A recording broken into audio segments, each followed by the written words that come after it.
we forgot Georgia last week, and we're like, well, we're gonna have a packed show this week, but we'll be able to get through it. And then Saturday night rolls around. I go on Twitter, and and there it is, Jay-Z and Beyonce at a concert in Europe somewhere, London, I'm pretty sure, wherever. dropped. They're like, oh, well, guess what just dropped on Tidal? The Carters dropped an album. Everything is love. The Carters, yeah, fucking the Carters. That annoys me. It's pretty campy, I feel like, but regardless, we'll get into it. Everything is love. I guess you said on Twitter the trilogy is complete, which it makes sense. So, Beyonce had Lemonade 2016, Jay-Z 444 last year. You already prefaced it saying it's probably his best work in 15 years. Beyonce's Lemonade was widely heralded as the best album of the year in 2016. Except for the Grammys. They still liked it more. Oh, and they haven't forgotten it. Man, this album, first of all, fuck them for dropping it surprise on a Saturday. Like, what a flex. What a flex. They're just like, we don't care. We'll drop this whenever. Like, people are going to listen. People are going to make Tidal accounts, and then they're going to just drop it on Spotify anyway. Shout out to me. I don't know, man. Like, it's every song on this is good. Like, there's no bad songs to me on this, but for some reason, I just kind of left this being like, I didn't need this. Like, I didn't need to hear the Carters album. I'm wondering if you liked it. I'm wondering if you care about the Carters. I don't know. Where are you at with all this? Yeah, I mean, so just to preface the name thing, on Views, Drake's album, Child's Play, right? Child's Play? Yeah, Child's Play featuring, Pop Style featuring The Throne. It's like, no. Kanye West and Jay-Z. No one called you a fucking throne. Stop this shit. So it's like the Carters. I'm like, what is this? Like a business contract you signed? Like Beyonce and Jay-Z. I'm sure you'll put Beyonce's name first. Like, call it how it is, so it pops up in fucking Spotify when you search their names.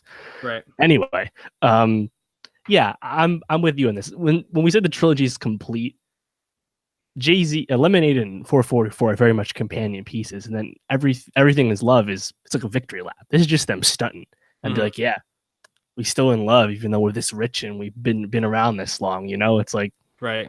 It's not like it's like a true follow-up per se, but I guess it's the follow-up they wanted to make. And also because they're On the Run 2 tour is about to kick off domestically. Exactly. This is probably the timing for why this dropped now. That being said, man, do I feel bad for Nas. Like they've been good for a while. Yeah. As far as we know. But it's like, man, like, Jay, we already know you're gonna outsell him. Give him a little time. Because I mean, I think Nas's album kind of on Spotify for like, I don't know, that not to cut you off, but it didn't even drop on Spotify for like more than a couple hours before they dropped this. So it wasn't even really on streaming. Exactly. Yeah, I mean, Chris Rock tweeted that meme of Nas, and it's like there was more talk about how the fact that it wasn't on. There's like, how do you get this to work? It's like, so I kind of felt bad for Nas in that regard. Maybe if the album was a little better, he could stand out more. But again, it's Jay-Z and Beyonce. I agree with you though. I think everything's really great, but I don't know if like I needed any of this. Like, I think Ape Shit is what everyone's talking about as the best song, and I really like Nice and 713. Shout out Beyonce for fucking interpolating Still Dre, for crying out loud.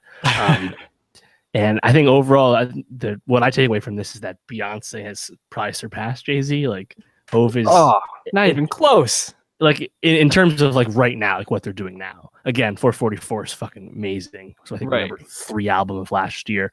But when you put them together, it's like Hove is just content to, just be him. Do Bay's backup vocals. Fucking let it breathe. Migos ad-lib for her, and let it breathe. Like, so again, their chemistry together as artists. It's so fucking obvious that they can just crap out this album and it's really good. That's the worst, I mean, like, where do these songs compare to their other collaborations? Obviously, they've been together for what, 17 years? Is it early 2000s, right? From a Blueprint 2 eras when they first collabed on Bonnie and Clyde. But like, what's your go-to song from them? Was it Crazy in Love or Drunk in Love? Even Upgrade You, I think, is my favorite one. But I mean, they have a lot of good songs together already. I mean, Drunk in Love is just a classic. I think all these songs are better than Change Clothes and Go, which I that's pretty much my only take. I don't know. It's hard. Is she to on say. Change Clothes? That's just Jay-Z and Pharrell. Maybe it is, but I think she's in the music video, at least from what I can remember. So, man, I don't know. Like, where I stand with this is everything Beyonce did in this album I found so much more interesting than Jay-Z, even though I feel like some of what he was actually talking about were the best lines and the lines that were the things that intrigued me the most, like Super Bowl line. Talking about like his first time in the ocean, I thought was really interesting. Called out the Grammys, like there were things in there. I was like, these are all like interesting things. But then Beyonce would just come in and she would start rapping like on ape shit, or even just watching in the music video, like I can't take my eyes off Beyonce, and I think that's where the culture's at right now. Is Beyonce is literally the queen. She's Queen Bee. Anytime anyone fused with Beyonce, they're just getting a bunch of bee emojis everywhere, and she just dominates. And Jay-Z's like, I'm just gonna throw you alley oops. I'm just gonna take the shot when you pass it out to me, LeBron. Like that's pretty much what it's like right now. So yeah, I agree. I also wasn't like super impressed with like the production of this album. So yeah, it's competent, but it doesn't stand out at all. Yeah, to your point about Jay-Z's lyrics, I also liked Boss. Everyone thinks he's going out at Drake on those verses. Tough time for Drizzy right now. So Pusha T and Jay-Z throwing shots at you. And although before we start recording, it wasn't announced Jay-Z is now the president of Puma's basketball operations. So like I don't know if that's a win or a loss for him. Like yeah, I mean, very confusing.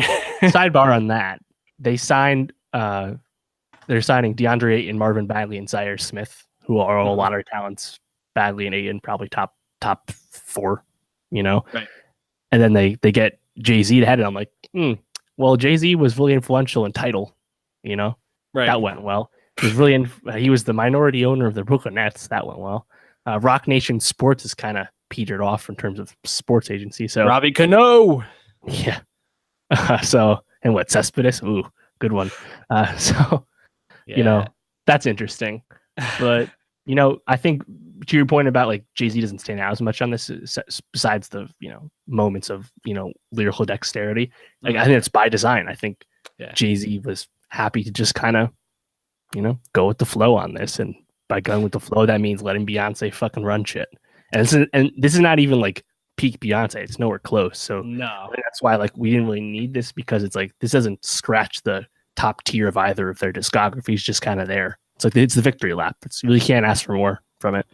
It's funny because as I'm like thinking about all the albums we talked about, I think the two we talked about at the beginning, Parquet Courts and Georgia Smith, are probably the two I'll come back to the most out of all these. Probably Cop Shot the Kids will be the song I listen to most out of any of these. But like overall, with all of these, it's I don't know about disappointing, but just not really blowing me away.